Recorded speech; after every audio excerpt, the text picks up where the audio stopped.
Oilers Nation After Dark begins now. A solid effort from the Edmonton Oilers tonight. A lot of positives. Good process. Not the result you want as the Edmonton Oilers run into a hot goaltender, the hottest team in the NHL, as Jesper Wallstedt was in his absolute bag this evening. Shutout, fourth shutout of the season. I believe Minnesota's seventh of the year. The Oilers, hey, they had the shots tonight. They had some good puck possession. There was a lot of good in this hockey game. I do sound like a broken record. I've said that a couple times this season, but this one tonight did feel a little bit different as, hey, felt like my bet of the night was bet the under. We talked about it. Minnesota loves to play some boring hockey games, and tonight could absolutely be one of those, but there were some things as the Edmonton Oilers kick off their 5-game homestand and lose a 1-0 to the Minnesota Wild back home on Rogers Place ice. But hello and welcome. What up to Oilers Nation After Dark, your unlicensed citywide therapy, as we talked about it. Menzies, we just mentioned it pre-show. Let's make this the best part of people's nights today. Hey, you know what? Maybe the most entertaining part. If you were taking this game in sober, you should get like another patch or token for your efforts tonight. Look, the date is December 2nd, 2025. 50 years from now, while the grandkids are gathered around the Christmas tree and you're rocking in your rocking chair, you're probably not bringing up this 1-0 game. But while it wasn't, like entertaining in a real like end-to-end, frantic action type of game, this was big boy hockey that the Oilers couldn't find a way to bury a goal. And the goal they allow has got to be stopped. And in a game where there was a few mistakes, but their goalie played better, this was the difference tonight. But overall, what I'm really glad about is that we're not sitting here talking about the give a fuck meter, the no-show. We're not talking about that. This was a hard, tight game that the Oilers made one big mistake that cost them and couldn't score to get on the board to push it to overtime. Otherwise, my bigger concern was about they need to root out these games that they're non-competitive in. So the Wild are a good hockey team. I feel like this is a loss that is, look, they're not jumping up and down in the dressing room and high-fiving everybody like, oh, what a nice loss. They're not saying that, but they're done with moral victories. They played structured, but they didn't make enough plays to win. Like tonight specifically, that's all. I feel like there was, there's a lot to be happy about here. We've been asking the Oilers for a long time here to play some defensive structured hockey, and besides that one that Stuart Skinner allows, Lance is in the chat. I love it. We all love Stu, but he's in here and he goes, "That was a good shot, to be honest." And yeah, it's one, though, your goaltender sees all the way. There's a little bit of a flyby going past, and that is the difference. The Oilers ran into a hot goaltender, a goaltender that we've been talking about yesterday and today, one the Edmonton Oilers could have had years and years ago in the 2021 draft. So, of course, he was out there tonight and was able to goalie the Oilers. Can I interject on that point? Because I wrote a note right before we went live. On your napkin here. Yeah, on the napkin. There's a lot of chicken scratch here. And look, I think is it 80, 90%, 100% of the fans would have preferred they kept the pick and take Wallstedt. So here's a question I have about that. Was it like the Oilers, this is 25, 26 years, they take Steve Kelly at the draft in Edmonton, and they didn't take Shane Doan. Was it every time Shane Doan comes in, it's like, holy shit, like we should have had this guy.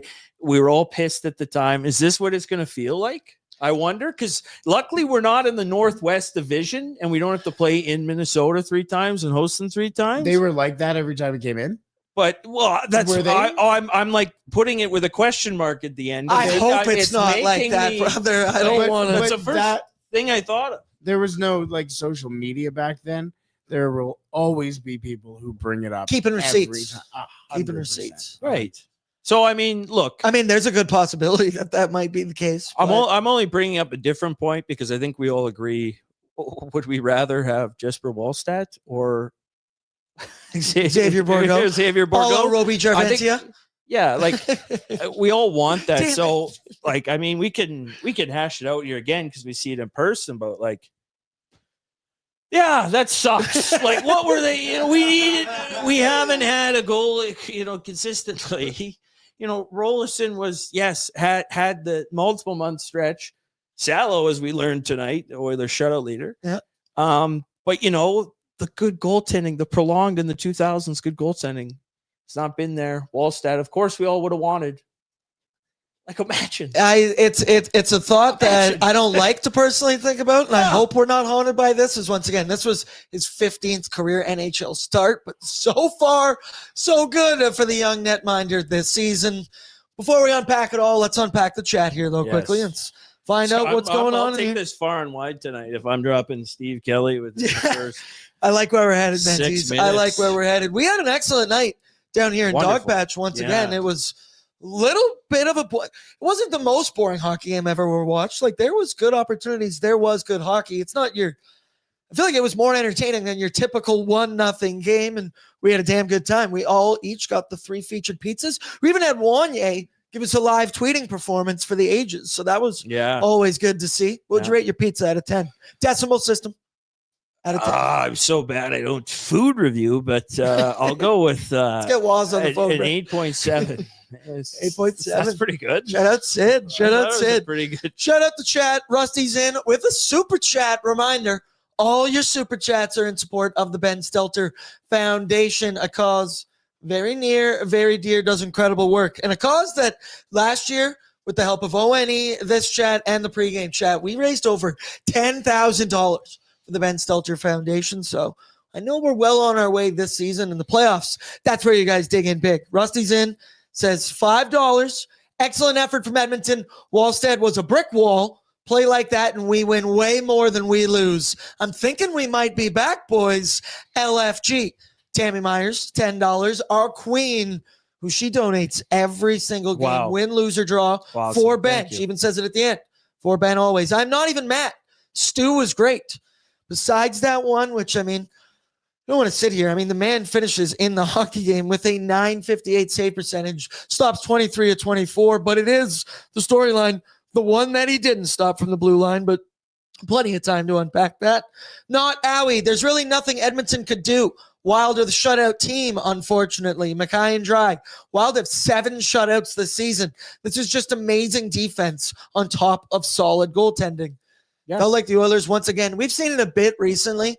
Very perimeter, lots of puck possession. They are getting shots, tend to be from the outsides, where we looked at it on ONE, Jesper Wallstedt, and this Wild defensive core. They were perfect from around the face-off dots on the blue line. It felt like part of their strategy was to keep everything out to the perimeter, and the Oilers, well, they had lots of puck possession.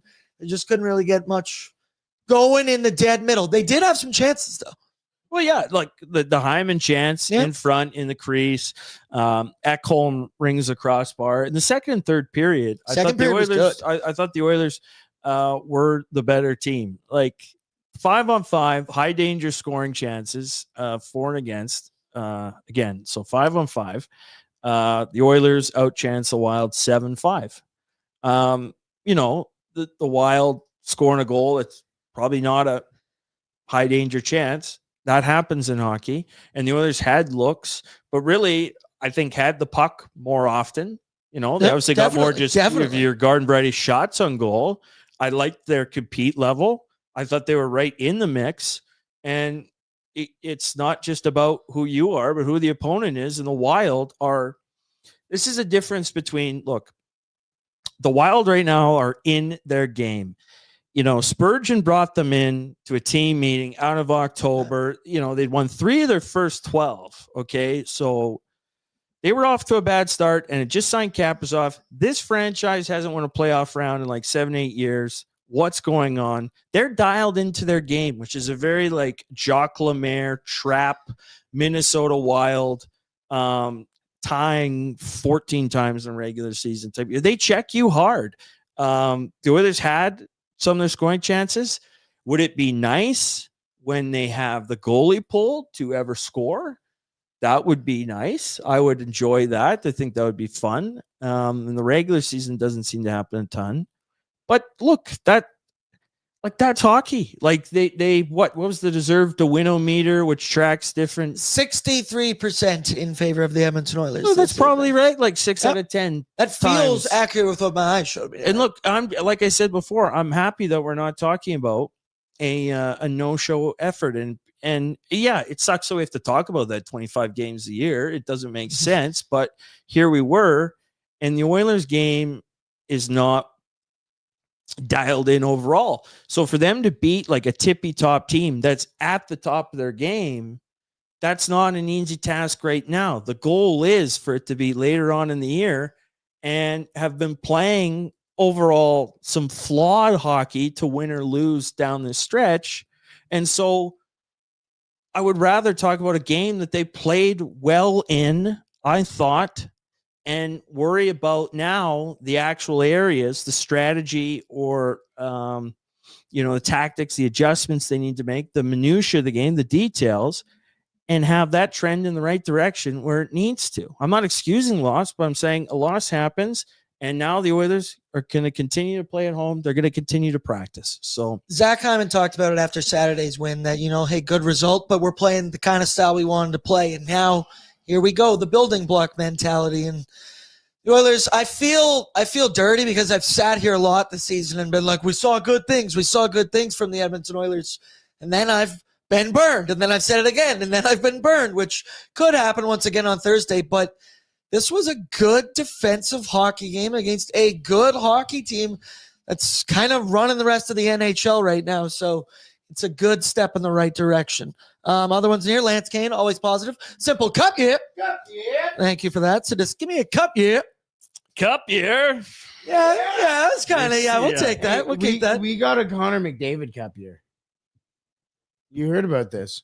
Oh, yeah, we did. Yeah, Lance Kane. Lance Kane. Yes. Got Connor McDavid to sign a cup year. Sadistic Angels in actually and says Davo had no shots for 40 minutes. I saw somebody else in the chat saying, when's Oilers Nation finally going to rip into Connor McDavid? I'm never going to specifically tell Connor McDavid how to play hockey, but Menzies, the final 10 seconds of that hockey game was a perfect encapsulation of Connor McDavid's season as he goes in through the outside, breaks some ankles, 10 seconds left, and decides to drop it back to the defense, Evan Bouchard, and gets tipped away and is a no-go. What do you think of Connor McDavid's performance tonight? Yeah, well, that's what I blurted out in the moment. There's a tendency when the Oilers attack, it's the button hook after about 10 feet inside the blue, apply the brakes, and either saucer back to the blue line, that sort of thing. And I think where was it on the road trip? New Jersey, or there was a very similar play where it was a shorthanded goal for the Devils back the other way, I believe. And so it's turned over inside. We've seen that a few times this year. It's a dangerous area to go backward with the puck. And again, you're 6-on-4. So look, I think for Connor McDavid's standards, he's not having as good a season as other years. Compared to the rest of the field in the NHL, he's in the top 1 percentile. But compared to what he's done in these, especially in the other parts of the game, we don't see him get to the middle as often, right? Mm-hmm. Attacking the middle of the ice, or when it does get there, it pops out wide, right? So, I mean, I'm not going to rip into McDavid, but I think compared to other years, he's not as sure-handed with the puck. The puck is going to the other team far too often. There feels to be some extra fumbles, and just once again, we were promised. I bet Connor McDavid a fair amount of units responsibly for 40+ goals this season, and not feeling great about what I was promised by one Connor McDavid. Bert, what do you want to add? I mean, how can we really rip into Connor McDavid? I can't. I can't. I didn't play ice hockey for very long in my life. Actually, I didn't play at all because I broke my ankle at a young age, and they said, you got Steph Curry ankles, Brett. Everybody knows that. They said, you're a big boy. You already kind of bend outwards. It's not going to end well for you, brother. So I played ball hockey very well. I'm kind of hurt from my last ball hockey game. Yeah, exactly. But Connor McDavid is the greatest player in the world. There's only so much criticism we can genuinely give Connor McDavid before it's just like the genuine, like, you didn't play. Like, I know that's a very tough one to kind of give, but it's like, it's Connor McDavid. He's generational. There's nobody that can tell Connor McDavid how to play. So Fair enough. very few. So there you go. Rusty's in. He says, I've never seen a more pissy fan base after a great effort. LOL. The more this chat moves along, I do think we're all kind of in agreement here that good loss for the Edmonton Oilers. Stuart Skinner, does he get a thumbs up? You'll have to tune into Oilers Nation every day tomorrow. Buffs nailed a lot of positives. Maynard, decent performance. Ryan, can we please win more than 2 in a row? Like it's getting sad. But as Augers points out, we're on the right track. Cup year. Cup year. Yeah, we'll take it. We'll take it. It's like a Boston. I spell it Y-E-A-H-R. Yeah. I don't have it in my gut yet. You know what I mean? You'll get there. I like this from Ghost Library 1213. How dare our starting goaltender have a 958? Surely this is his fault and not the ones who can't put it past Wally. Fair enough, brother. He did have a good enough performance. I tell you before, Stu allows 1 for 958. Every one of us is saying, we'll take that. The Oilers should be able to score a couple bit more. Wesley, Stu wasn't the issue. Fliparto, $10, says, I dare Bordzy to live open the photos I sent him. I'm scared. I'll do that sneakily at some point. You'll have to see what I'm doing on my phone. That sounds like BME Pain Olympics type beat. I'm very nervous what I'm going to find out, but also very excited. And a little bit aroused. But Frankie said, if it's not goaltending, then scoring doesn't do their job. It's always something with this group. Incredibly frustrating season. Amen, brother. And it will continue to be.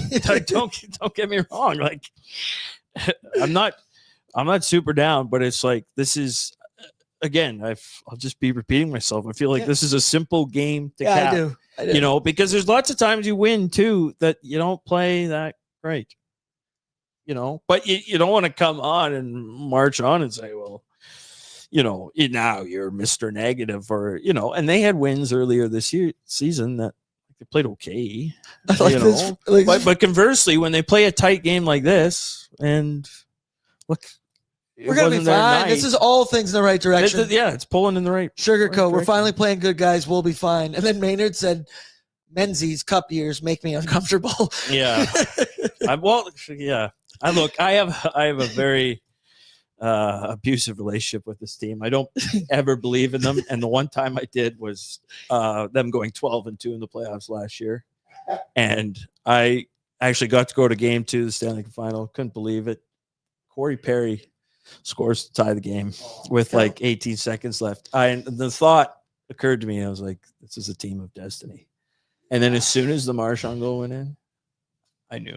You just crashed back down. The belief, cratered on the that's inside. why. Long story short, cup here, because I don't believe it in my gut. Yeah. I'm not saying it can't happen. It's better not if I do or don't. Hope will never die, Michael Menzies. Steve Tambellini ruined my hope in a first intermission on Hockey Night Canada in 2011. You see, our boy Menzies here. He's experienced a lot of Oilers hockey, and tonight felt like well, as everyone else, right? A billboard, at least for the start of that first period, the first goal against, because the Oilers, they were the aggressor. They had the shot category going. They start the game incredibly well. Then they take a penalty. They kill off said penalty. Stuart Skinner makes some big saves on that opening power play for the Wild. Yeah. And then they get a freeze. We get a D-zone draw. And before you know it, that puck is back to Jonas Brodin. Stuart Skinner sees it every step of the way, and it beats him on the glove. And we're sitting there moments before I had said to you, man, Stu's looking dialed right now. How's he going to make me look stupid in a minute or two? And then, it kind of just went down right after that. And this is one Stu wants back, kind of deflating for an Oilers squad that had once again just killed off a big penalty, a big power play there for the Minnesota Wild, who have a very good group this season.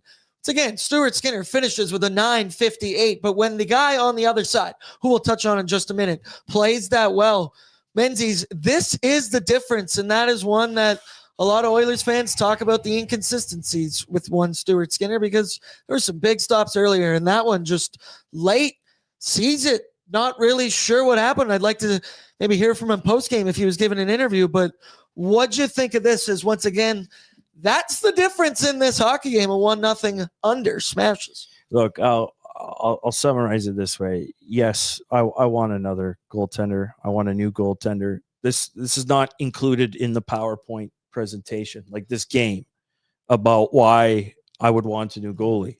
Like, look, we know the Oilers goaltending is what it is. They allow one tonight. Yes, the goal I don't like, but they allow one tonight, and the Oilers are built as a team that is meant to score more than 0 times. And look, goalies can steal games, but this is the type of start for a team that's been obviously challenged. And after the Tuesday Dallas game, you give up another blowout. Both goalies give up 4. And in the last 120 minutes, they've allowed 1 goal. Yeah, fair enough. I see Gordon's in here. He was a bit screened, and you can't expect a goaltender to be perfect. Stu hasn't been good enough on the season. I will admit that. But once again, I do think he was good enough tonight. I don't want you to think that I'm harping on Stu. We all know me. I'm a Stuart Skinner truther. I'm a Stuart Skinner believer. But the facts are the facts, because the other guy on the other side, in one Jesper Wallstedt, he was fantastic in this hockey game. He's on a hot streak of all hot streaks right now. His season record, 8-0-2. He came into this with a 1.93 goals against and performs his 4th shutout of the season. We've seen the Oilers get goalied a lot in our history as fans of this team before, and this one, I don't know where it ranks among the history, but it was a good performance from just a guy who is feeling it right now, man. Isn't it refreshing to watch them lose and get goalied instead of lose and get their the brakes beat off them? Yeah. Look, I'd rather see them because they're playing like that. And like I said, you got Hyman with the chance in front, Ekholm at the bar, a couple other great scoring chances. Wallstedt's feeling it right now. He's dialed in. Like the Wild, they're riding high. 10-0-2 in their last 12. Like, this is one that the Edmonton Oilers were with them every step of the way. But do they generate enough? Not right now. Not right now to where I would say, the quote unquote Oilers are back. Like, because some of those now have to start going in as well, and you start having more of the 5-on-5 domination, like they frankly did tonight. Combine that with a power play that is top 3 in the league, and all of a sudden, okay, they're generating, 15 high danger chances, 18 high danger chances, or something crazy. That's when like we're not quite there yet, but but again, 5-on-5 better. Just need to generate more against a very good defensive team, and it'll come. I still think there's plenty to build on here on this homestand. I also like this from Brad Bradbury.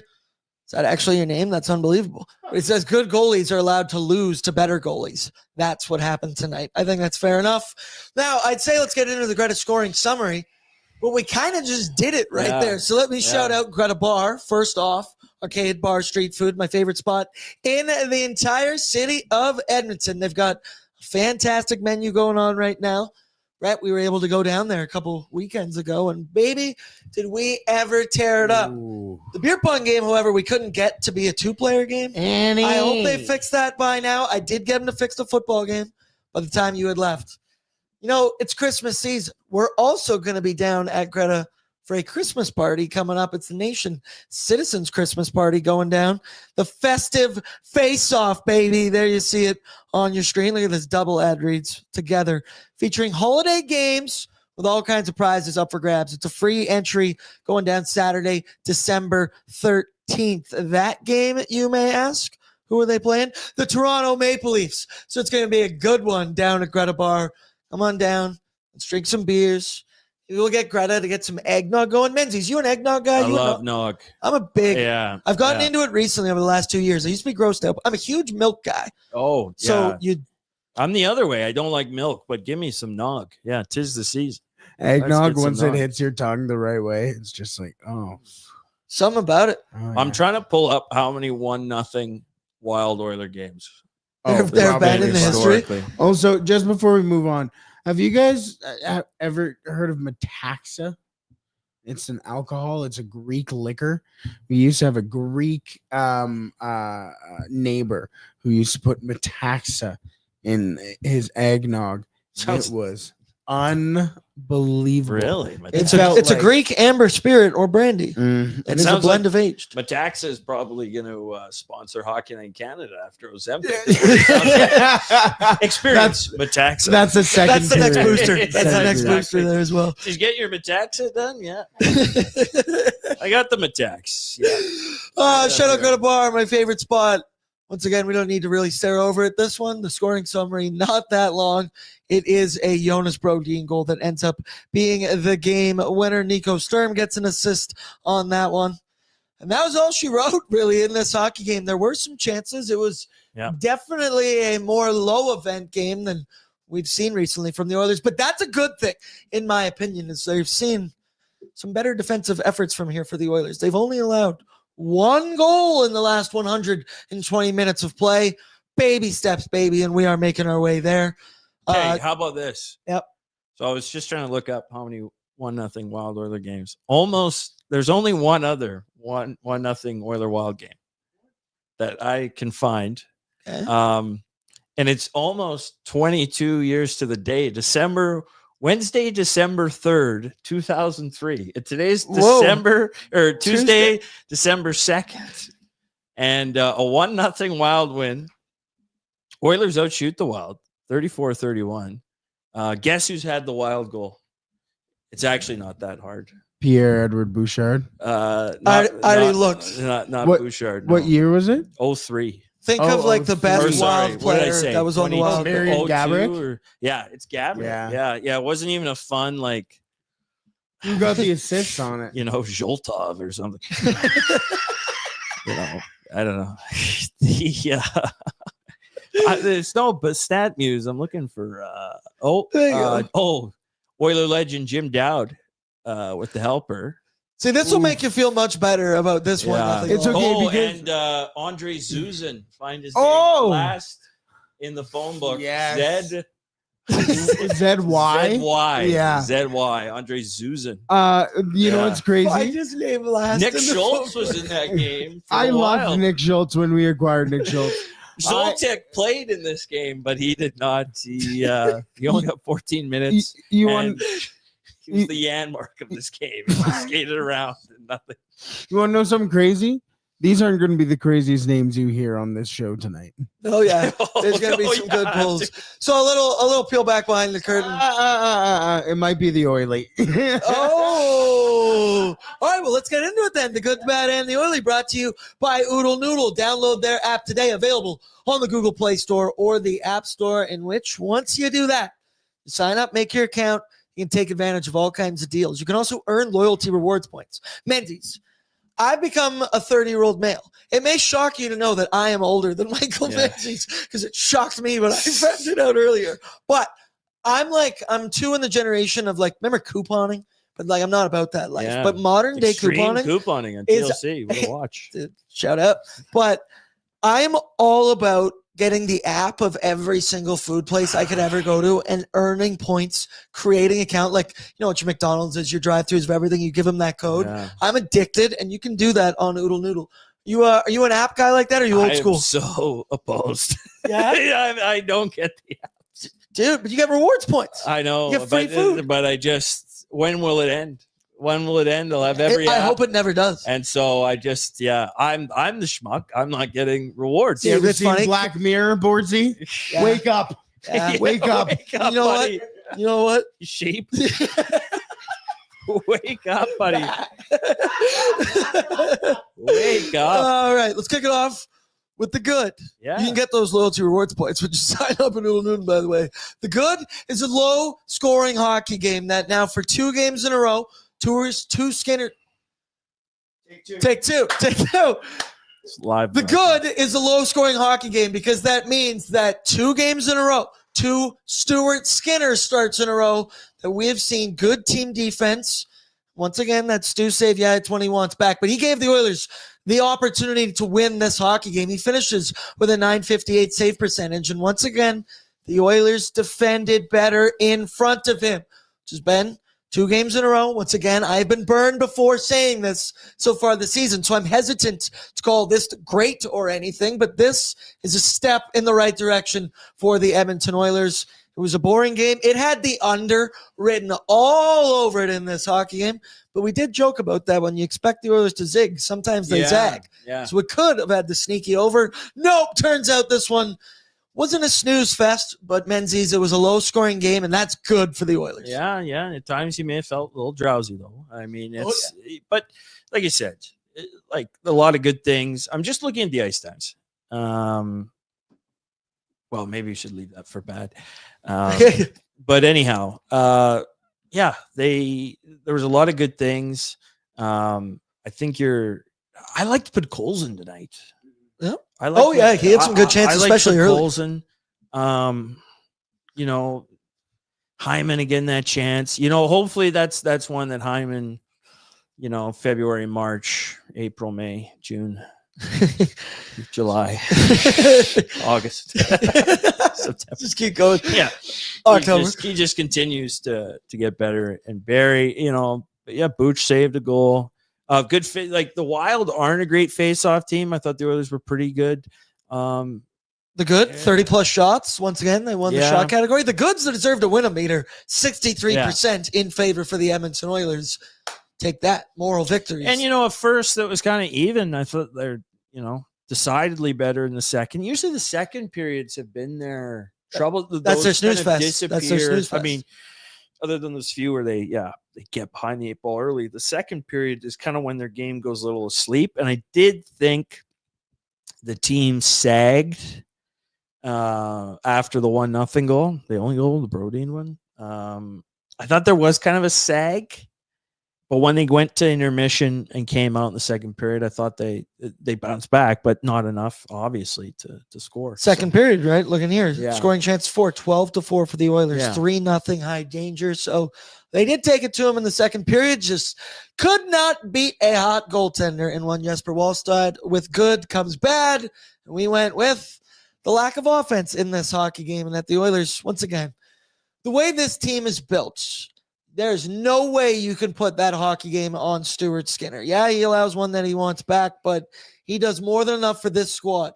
They are paying their goaltenders, a combined $3.6 million? Yeah, roughly. This team is built for the Oilers to, as you kind of mentioned earlier, score more than 0 goals specifically. No, exactly. And that this is a game. The Wild are good defensively. The bad is that you do run into a very, very hot hockey team, a very hot goaltender right now that's just in the zone, in his fucking bag right now, if you will. Now, the Oilers' lack of offense, that's not something that I'm going to bank on for many nights. We know them. They show up more often than not. This one was a tough one. This felt like a playoff style kind of, just low scoring, mucking it up, grinding it out kind of effort out there. The bad, which once again, I'm not even that upset about in this hockey game. The bad's the lack of offense. Yeah. I mean, and I'm trying to get more game by game numbers to see like on average how many chances are the Wild giving up. But overall, there was just look, some of what I've said tonight is, I get it. It's completely obvious. But now if we want to look at more of a higher view personnel, Roslovic has somehow come in and means like so much to this group because offensively, not a ton of these guys are going all the time. And the 2 wingers that they re-signed in free agency aren't giving you much. Like how much do you think Frederic played tonight? Ooh, definitely under 10 minutes. I want to say 9:15. 8:46. Yeah, Brent's warmer, 8:30. We both went over. We're both off. Clattenburg at 4:41. This was more of a, thinking, hockey structure type of game. And for Clattenburg is just, as raw as it gets, right? So don't expect a ton. Lazar 8:45. Savoy didn't 13 minutes? Yeah, 13:06. That was one that looks like Knobloch leaned leans on the bigger boys. It's funny because my immediate thought heading into this third period and just as it kind of went on was this game would be totally different with Jack Roslovic in this roster right now. He's kind of a game breaker in some ways that, when you need a goal, when you need a guy to find a way to do it on his own. And we've seen him in the clutch, especially find ways to score big goals. Oh boy, Jack Roslovic so quickly came into my heart and became an absolute fan favorite. And then before you know it, he's gone, he's injured, he's week to week. Once again, expect 3+ weeks. I'm banking on after Christmas 2026 before I even begin to expect one Jack Roslovic coming back into the lineup. With good comes bad, with bad comes oily. And Brett, something tells me this might be a surprise. Yes, this is a surprise. So we mentioned on pre-gaming how there was a lost Jeopardy that I had made for you and Waz to try out. Actually, we had done it in this very room. True. And after seeing Menzies' performance on Jeopardy today, In real Jeopardy. like Ken Jennings Jeopardy. and sometimes the pulls that you have when we're talking about the Oilers, I sit there and go, I think he could get this. And you know what? Did pretty good. You were in positive money. I may have been around for Final Jeopardy. I wasn't in the negative. Yeah, fair enough. You would have, Which is more than I was. Yeah, I think you had 2,400. Yeah, but who Which knows was- what I would have buzzed in. Hopefully, if I had good buzzer discipline, I would have Yes, finished plus. true. Yeah, 4,800 more than what Bordzy got. But either way, Who's keeping score, though? Who's keeping score? some of these were insanely difficult. so Insanely difficult. one of the categories. Once you get in the negative, you got to get your way out of the negative. So I just kept digging myself hole. Yeah, well, true. One of the categories that I had made was place at face, and they were just old, obscure Edmonton Oilers. Well, like draft picks. Even and- obscure is generous. Yeah, they're. I don't know any other word outside of obscure. So what we're gonna do is I'm gonna put some of these faces on there, and I'm sure that you guys may even forget some of these names. So I'm gonna put them out there, and I just want to see. We should have figured out a contest for this, but I just want to see if the chat knows. Any I was of so them. excited to get 1 out of 5. Yeah. That's- So are I you was doing the 5 from thrilled. earlier? I have 4. Okay. I have 4 because I wasn't gonna put in William Nickel. Yeah. So Nickel. William Nickel. Some of these guys could be like in the lineup at like the cop shot. I'd be like, I have They no could be in idea the who that room is. right now. William Okay, Nickel. play along. All right, All right, here comes the first one. So the chat, if they want to figure out who that is, You guys did not get this one. Maybe Yeah. I will. But No, do this one I feel like an idiot afterwards because I feel like this one I should have got. you remember who it is now? I think so. Yes. I think I Okay. remember now.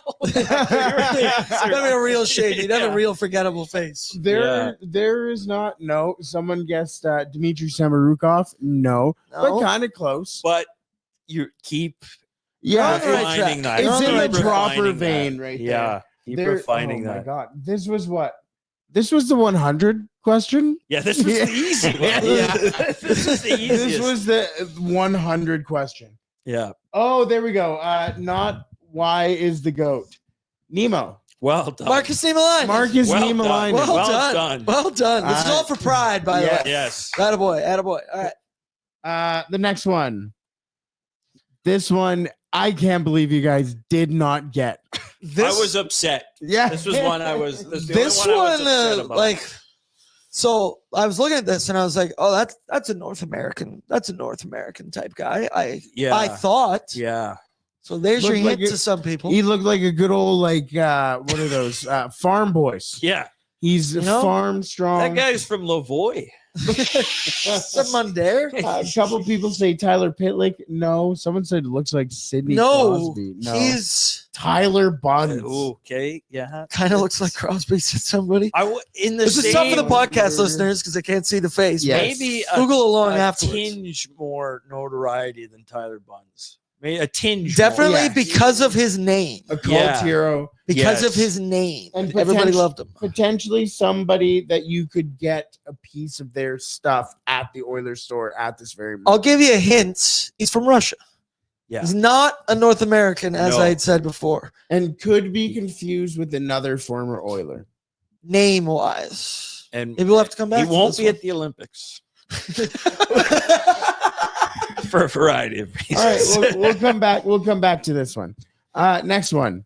That's not a good sign if the people aren't getting that. Brett, that's what I was like. This is the one I got. I don't think we should be doing all of these. Yes, this was is an the one. insane. This is the one I got. No one's gonna get this. This is If you collected score 2010, 2011 hockey cards, you will remember his obscure, strange rookie card picture. So that's the key, 10-11, but he never played. I do have a funny story about this guy, which I'll tell. There's quickly. no way anyone's gonna get this. Brett. I'll tell quickly within. We gotta move anybody trying to along. see it.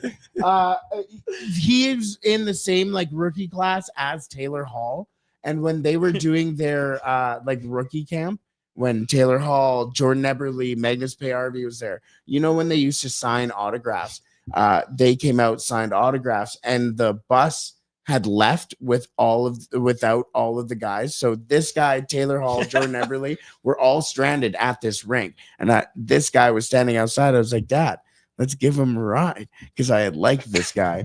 No.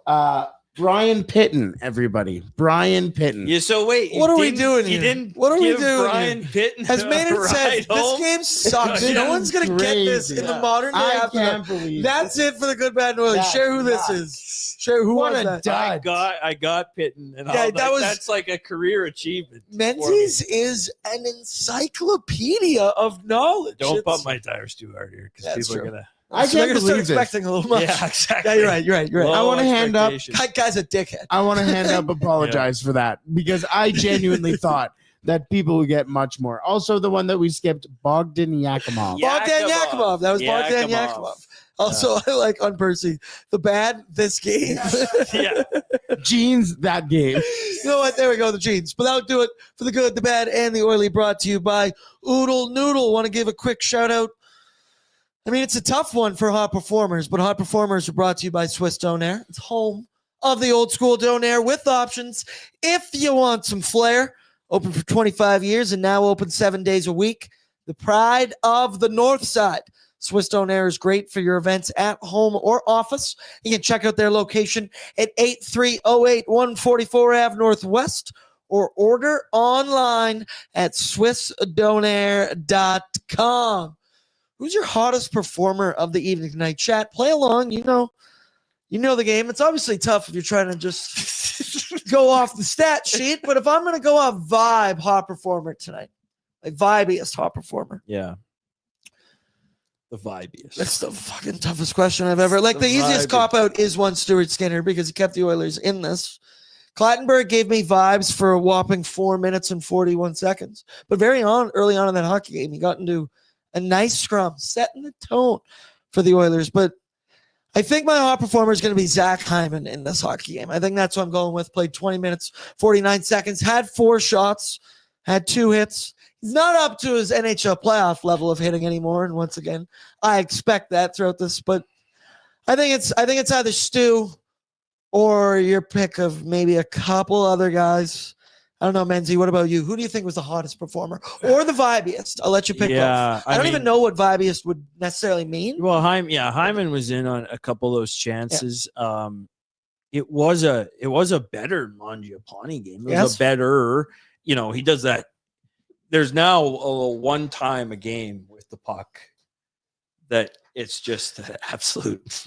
There's to nobody. It's a fucking grenade. The score chance in Seattle. He just pumped it to the wing. Tonight he pumped it out of the zone. But I do agree. I do think Mangiapane had something, which I mean, once again, you're kind of going still, but hey, it was a step. Yeah. We're splitting hairs here, but yeah, I think like I liked put Colson at times. Henrique, I thought quietly was better. I mean, these are the type of games. There's not a ton that really stand out either way. I mean, just defending wise, I like how they defended. I'll give you a random one, Brett. I'm curious how you feel. Alec Regula. I thought Alec Regula was actually kind of solid defensively. He played 16 minutes in 10 seconds. He had 2 blocks. Once again, that's another like Mangiapane where it's kind of your radar, your thing's already down here. So you notice like a a game that's slightly an uptick, but he could be a hot former. Bert, what are you thinking over It's there? grasping at straws there. Yeah. Oh, I thought you were doing something else there. Well, he's interesting, Regula. Like, I'm still not sure if he should be in the lineup all the time. I think the Oilers miss a seventh defenseman. They miss Troy in that Stecher. way. Yeah, they for sure do, but it is what it is cap wise. But yeah, it doesn't have your pop out standout players because nobody scored, and that's But I thought there were some positive performances. You know lines who that were really going. You know who I really liked tonight was Matthias Ekholm and Evan Bouchard. Yep. They Bouch, for really sure. played well in the offensive zone, especially. Yep. And no real mistakes for the two of them. Loved it. And they had a lot of shots peppering Wallstedt. I really liked their game tonight. Like it looked like Matthias Ekholm was going to score a couple of goals tonight.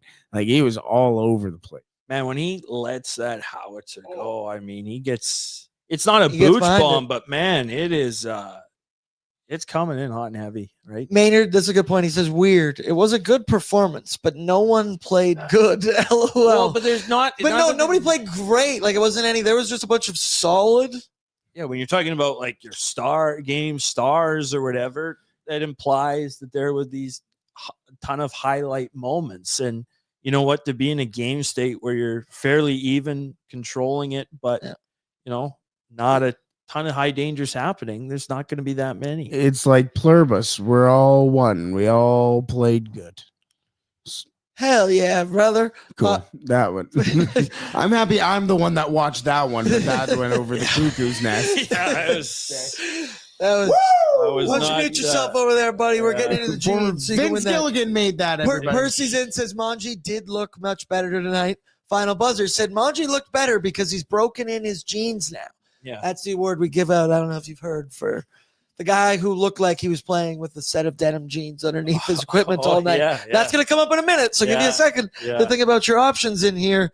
Percy again said, I keep hearing that Regula has a higher ceiling than Stecher. I hope we see it soon.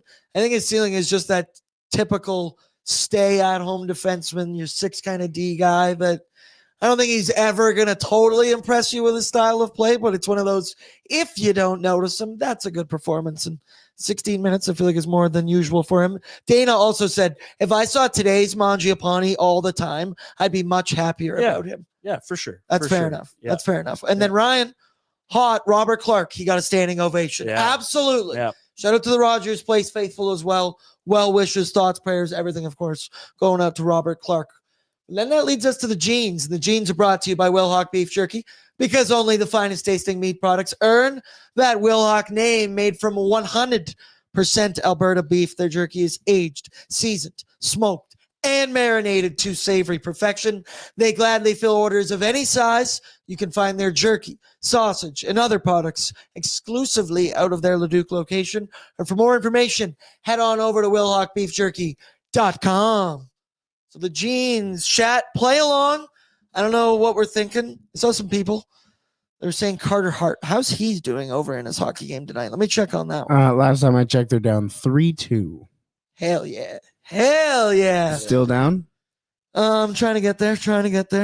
Bert, what are you thinking? Any early candidates for the jeans? Yeah, I'm just gonna put it out there. I'm so sorry about that game. That was good because I have to say everybody else, they played well. That game was that unbelievable for me. I'm sorry that I said What a game. you sat there and went, you want this to be everybody's best part of the day. I fucked that up. I'm looking up old and then I made the box Pluribus scores. reference and nobody got it. It's an off show. We all have off shows. Everybody- Brett's game was tonight. This was a rough game. This was a rough show. Everybody else in that game played There's 82 pretty of these. decent. There's 82 of them. This is the first time. No. I want this to eat. This is the first time that I haven't worn like track pants and actual like jeans or something in the last like 2 weeks to the office, and I am literally wearing the jeans tonight. So I want to apologize to everybody, especially the audio listeners who have to fucking go through that. That's the audio. Podcast listeners, we love you. We love you. And we appreciate Nondescript, man. told me one and Brian Blake there. Pitton story. Yeah. Oh, I was thinking about it too, Brett, because I always drive Brett to the bus stop after we're done this, and us just driving in silence because of that game. So I'm happy. I was thinking about that the whole time since. I'm like, what's going to be the first thing I say in that car tonight? Hey, man. Rough show for me tonight. Hey, that's why we power through. That's why we do this again on Thursday. Menzies, anybody pop out to you for the jeans? I'll tell you who doesn't get the jeans.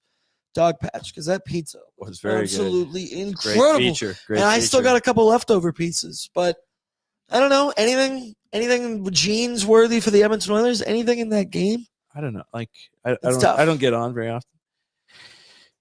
I Trent Frederic. I want to like Trent Frederic. I want to like Trent Frederic because he's playing a physical game while also can make the occasional play with the puck and score occasionally and change games. Oilers spent a heavy cost to acquire him. They spent a heavy cost to sign him. I'm waiting. We're waiting. And 8:20 tonight. I don't know. I'm worried. I'm worried. I'm concerned. I'm well past the point of concern, and it's really just that the only reason I'm not like full-blown panic is because there's 7 more years of it after this, and we are just locked in, and it's easier for me to just keep blissfully and wishfully hoping and thinking that Freddie's going to find his way out of this funk. We heard Chris Knobloch talk about it on pre-gaming, and he mentioned how, hey, we're going to try and get him. We believe that he can get out of this funk and whatever's going on. I'm happy that Chris Knobloch has that belief because Menzies, I think both you and I are starting to lose some of that belief. I talked about it just everybody needs to find their role and find their identity on this team. And Trent Frederic has been on this squad long enough. Last year, we gave him the pass, the high ankle sprain, the everything, trying to catch up to speed in the NHL playoffs. This year, though, we were promised, remember the bill of goods? He was going to be the winger with Leon Draisaitl and Connor McDavid. What wishful thinking was that? Because this version of Trent Frederic out here, I could never see successfully. Look, it's never good when you sign a heavy physical forward long term with the goal that he's going to can play with your top center, and you find out quickly he can't, because that happened last decade rather famously with Milan Lucic, and it became clear within the Lucic contract that he was going to be a power play merchant and quickly dropped off. That couldn't play 5-on-5. Now they're different players, but I'm just saying, like you mentioned, okay, they want to see him in the top 6, quickly divert from that. I just want to see him own a role somewhat, and that's why I think he's got to be like killing penalties or something, like, because there's no lever either way. Like, Frederic's not going anywhere. So where can you stick Frederic that he can at least own something that's his? The press box seat, the buffet line. You know what I mean? Like, that's what they got to give him, but he has to earn it too. I'm not saying they just hand everything, but they also, like, they've committed to him. So everyone has to figure out how to make this work. He's got to dig deep and figure it out, because he's played 2 good games as an Edmonton Oiler, and he's played now 40 of them. A lot of hockey games in an Oilers So jersey. let's see it. Can we see it, Trent? Please. I just don't know what type of player he is, because I feel like I was promised a bill of goods that he scored 17, 18 back-to-back years with the Boston Bruins in that. But is he an 18 goal scorer or a guy who scored 18 goals? Well, right now, if you pump me full of truth serum, I'm pretty sure I know which side of that I would fall on. You know what I mean? A guy who consistently reaches a benchmark, or is a guy that stole money then from the Edmonton Oilers for 8 years.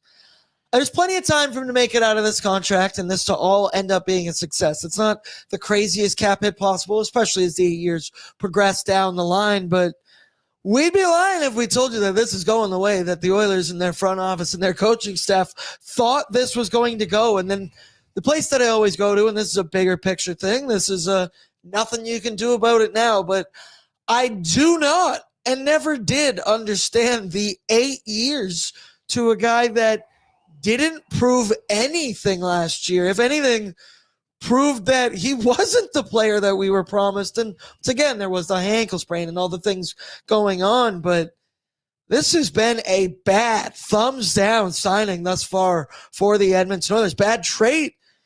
It's just, it's bad. Honestly, the trade is, you can have a good argument. What was it, the trade or the signing? Look, it's in everyone's best interest that this works now because they've already signed it. But Frederic's he's got to dig deep and do some soul searching, and the Oilers have to. I just want to see him. Maybe the penalty kill is an area that he can play, get some ownership, find a role. Yes, because he's gonna be here. He's gonna be here. He's getting paid whether we like it or not. So can we figure that out? And also, the Oilers have this revolving door of forward injuries, so it's not like Frederic's coming out. Not right now, anyway. So, but the fact that we can think of way more, I was going to call him Clutterbuck, Clattenburg. Cal. Cal Clattenburg. We can think of, he only played 440 tonight, but you noticed when he was out there, at least in the last couple of games, obviously scored, came close to scoring. One guy's getting paid league minimum, the other guy's getting 3 point whatever. And I tell you, I know the one that I'm noticing more, the one that's making more of an effect, the one that's getting better chances. But hey, once again, I don't just want to constantly shit on Trent Frederic because we're stuck with it here, people. We got plenty of time to figure this out. He's got plenty of time to figure it out. That's a good point also, though, with the Oilers injuries, that they're going to need him if he's a healthy body. And maybe the thing is his face just needs to heal to completeness, and then he can get another scrap again and kind of get re-engaged, because that is part of his game. And it does feel like, I mean, I wouldn't want to get punched in the face. Yeah, he showed he cared, and he took on the toughest guy in the NHL. So, like, it was like the complete, 180 flip from kind of where are you to, okay, now you take this on. And it's not going to be ratcheted up to 10 all the time, but he's got to find that baseline level where he's affecting games. Okay, getting 5 to 8 hits. Just find out how do you affect the game in your very limited ice time right now. You got to find something that, I like that he's built the PK, maybe, but also I don't want to fuck with the Oilers PK. Well, I get it, right?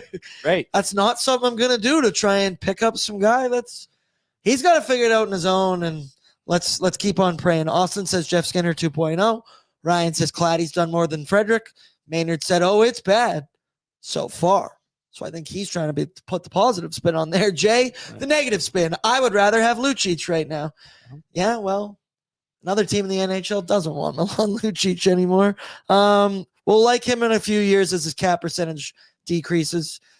Yeah, I mean, tell me that then, because right now the Edmonton Oilers, they're cup contenders the last time I checked, and you need a guy like that to figure it out. It just reeked of this Lou Lamoriello contract. Why is he getting 8 years? It's the term, and I get it. The cap percentage is low. It's not like this back-breaking contract. No. You can have a more fundamental conversation around Darnell Nurse when it comes to that. This is more flavor of the week and month stuff with Frederic, but we know where Nurse's contract and where that sits in the whole picture. But again, it's just the length for having not seen it in an Oiler uniform yet. Just who are you bidding against? So, why so many years? All. Was he going to take us? I don't get it. Also, the first 3 years of the deal, no movement clause, full no move. The final 5 years, a modified no trade. So once again, 3.85. Is that, I believe, $3.85 million a season. That's enough Trent Frederic talk. Here, I'll take this in a completely different direction. 30 years ago today, Patrick Waugh gives up 9 against Detroit in a Montreal jersey and does the whole salute and goes to the president, Ronald Corey, after getting embarrassed for getting all 9 hung on him. And he's like, that's the last time I'm playing for the Montreal Canadiens. And Detroit had their hand in it. Waugh goes to Colorado. It's maybe the most consequential in-season trade one of them in hockey history. Jordan Binnington, fellow hothead goalie yesterday, almost 30 years today, almost identical. Binnington is not, well, I'm not saying he's that good. That's not my point. But they're both case. fiery. Yeah. It was my parallel. And him and Montgomery are going at it back and forth. And I'm thinking, is this it finally for Binnington? Because I tell you what, look, Binnington's not played well this year. But this Jarry talk, give me a break. I take Binnington every day of the week and twice on Sunday over Tristan Jarry. Really, Cake? So I want to All the unpack this. time. We just kind of ran out of time. Theoretical land of if you could just pick and rainbows and daisies and all kinds. I love living in that world. That's my favorite world. I want to ask you this on pregame, but we kind of just ran out of time. I think we're going to have Menzies on pre and post a little bit more this season, people, because we're having a good time. But I'm still firmly in the camp that I believe the Oilers aren't going to make a goalie trade, not goalie move. They're not going to make a goalie trade until 2026. I've been pretty consistent in this, that I think they're going to give it the full run here, and that the fact that Stan Bowman still has one bullet in the chamber in one Connor Ingram, that, hey, you brought him in for a reason. You got to give him a shot for a reason. But if this continues to struggle into 2026, because obviously it's not going well over there in St. Louis for Binnington. He let in some weak-ass goals yesterday, which ended up getting him pulled in the first period and then therefore yelling at his head coach. The Tristan Jarry one's a little bit interesting to me, but I feel like in these moves, like the Jarry one to me feels like a lateral move for a Skinner, right? In the sense that I do think Tristan Jarry, he does have good numbers so far this season, but I feel like he's as inconsistent as one Stuart Skinner. If he's 50% retained, he's at 2.7 for a couple more seasons, and that you're kind of just kicking the same Stuart Skinner thing down the road. And then if you grab Jordan Binnington, he's older, is not having a great season is the way that I will word it, but he has that little bit of fire. And by a little bit of fire, I mean a fair amount of fire. We know him, ice in his veins, big game player. And you talk about some of the issues that have really hurt the Oilers in the NHL playoffs is needing a big save in the big moment. Well, that's exactly what Jordan Binnington has done in his past. It's just your question of, will that continue to happen in his future? The Binnington one is a risk because he's more expensive. Now there's talk of like Colton Parayko being involved and all kinds of things. I don't know how you make those. Doug Armstrong is not.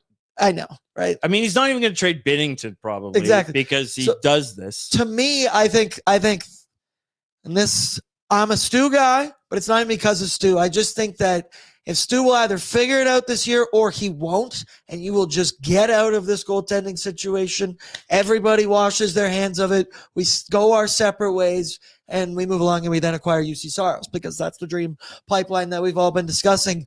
I get worried that if you kind of make a lateral move for a Skinner, for a Jarry, or for a Binnington, because there's no guarantee that they're going to be better than Stuart Skinner, that you may have then just hampered yourself in the offseason when you could make a serious move with the money that Connor McDavid allowed you to use and all these things. And I forgive this vulgar term, but I don't want to blow my load too early. Nice. Yeah. You know, I think Jarry is more. I'm trying to seriously. I'm trying to edge over here, Brett.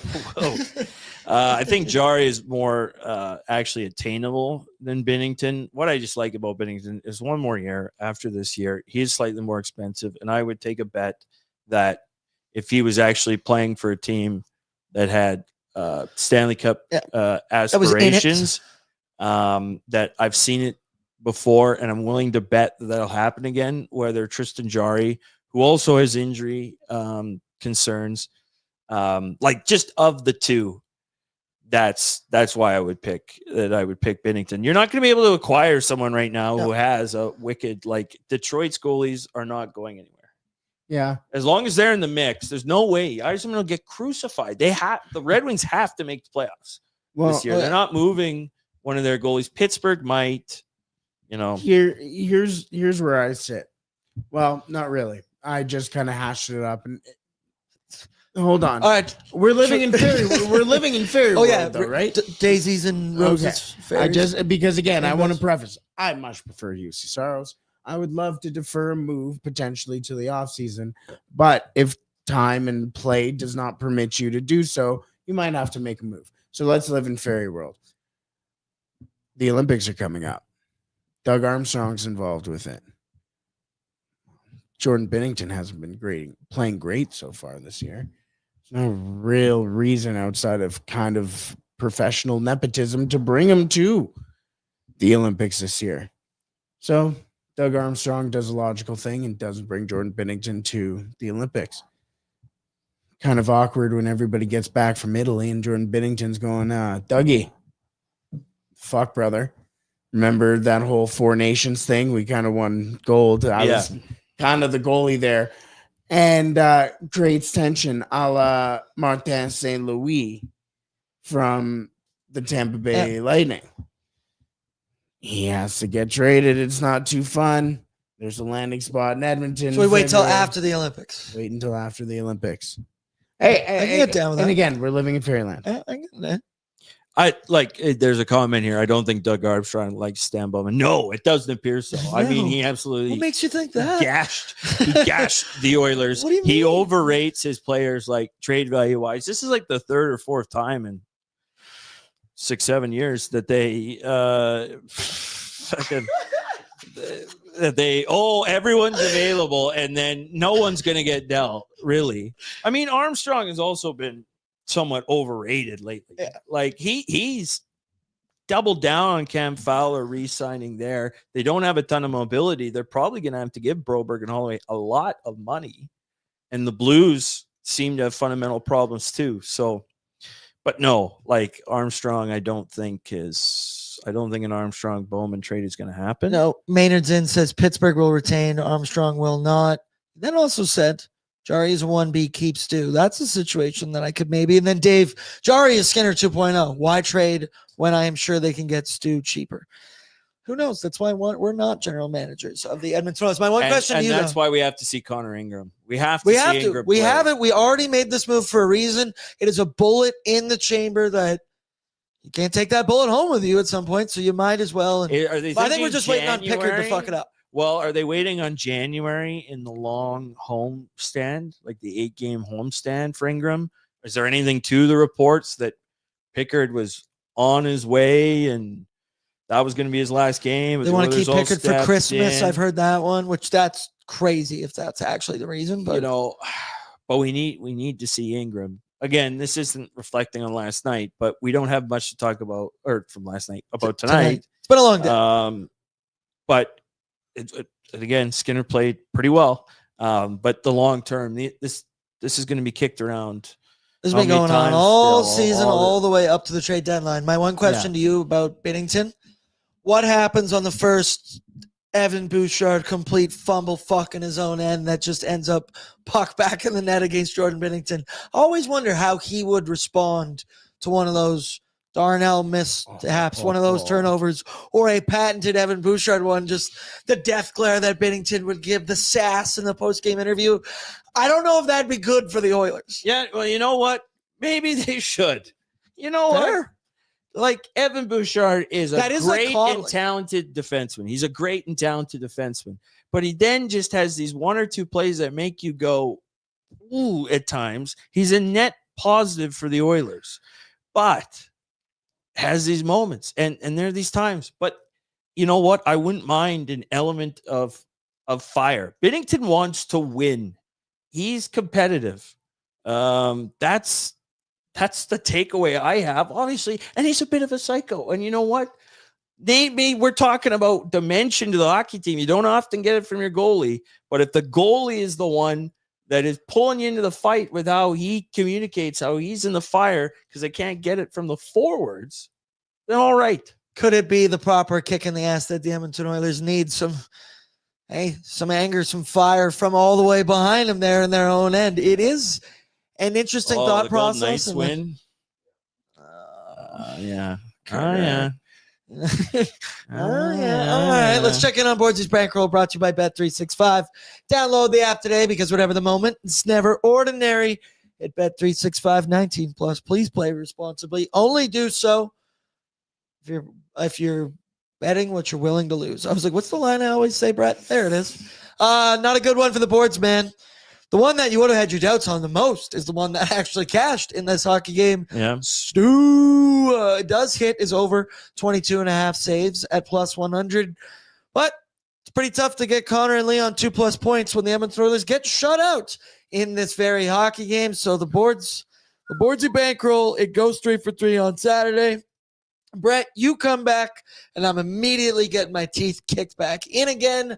I'm going to not take the blame, and I'm going to place it on you because that's something I can do. Be better, brother. Common denominator. Hey, it's just math, brother. It's just math. Let me know if you want anything on Bet365, but I highly doubt Did you take a single Stetcher? Oilers fan did. Did you take a Stetcher anytime goal? Stetcher anytime, right? You should have because he scored tonight. It was his 23rd goal of his career or something like that. I saw on Twitter. And Reed Schaefer for And the Reed Nashville Predators scored his first NHL goal. Yeah. So, Connor Bedard also, folks, if you're scrolling online right now, you're watching on Twitter, he just scored an absolute disgusting shootout goal. My God, is that kid? Are both kids making Team Canada? Just one of them? Then we'll close on this, and then we got to go home. It's a late one. Bedard and Celebrini. Which one would you rather have on Team Canada?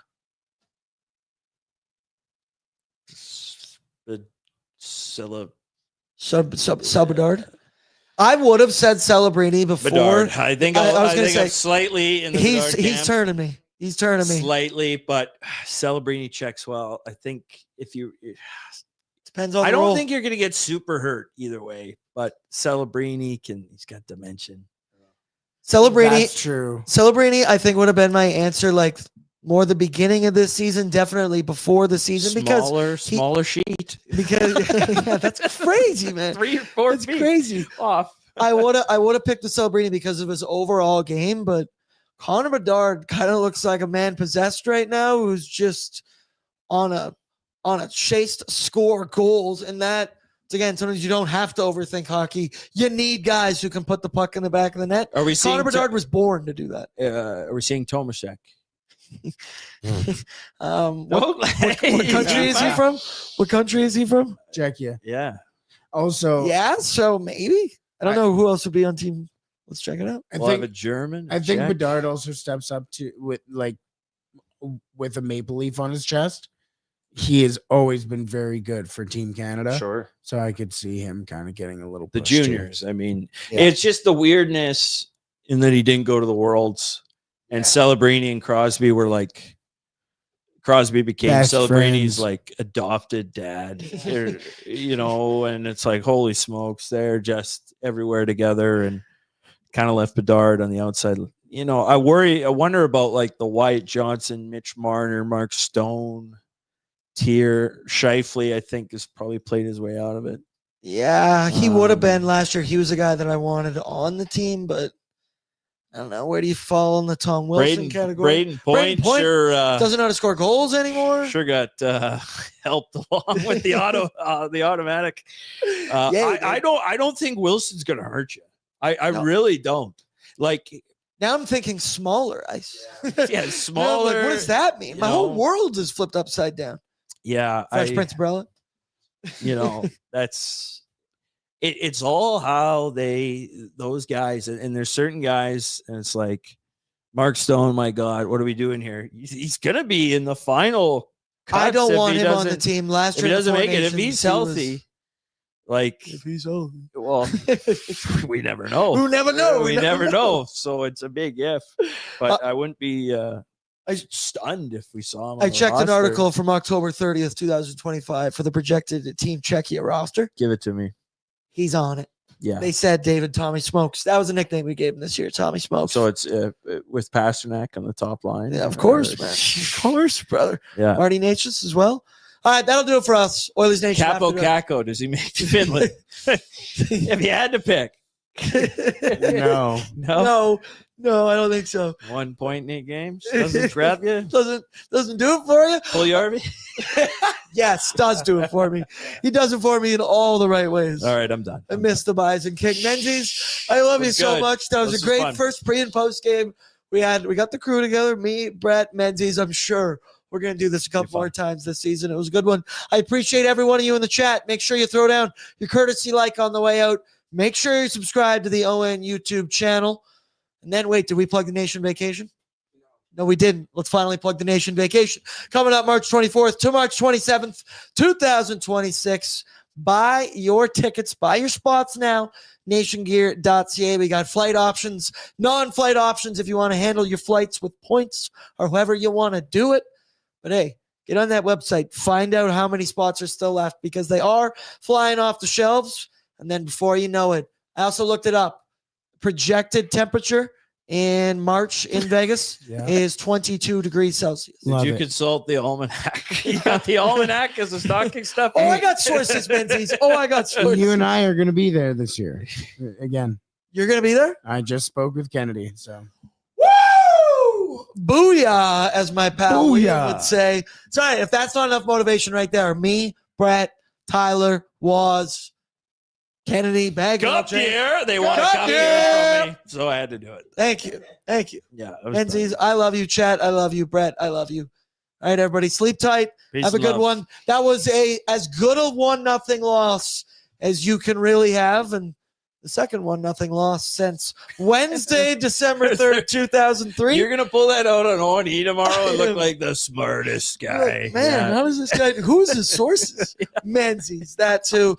All right, love you all. Throw it on your like. Make sure you subscribe to the Sauce YouTube channel as well. We'll talk tomorrow on ONE, and we will be pre-gaming again on Thursday as we get set for a remix with the Seattle Kraken and Mason Marchment's very punchable face. Good night. I love you all.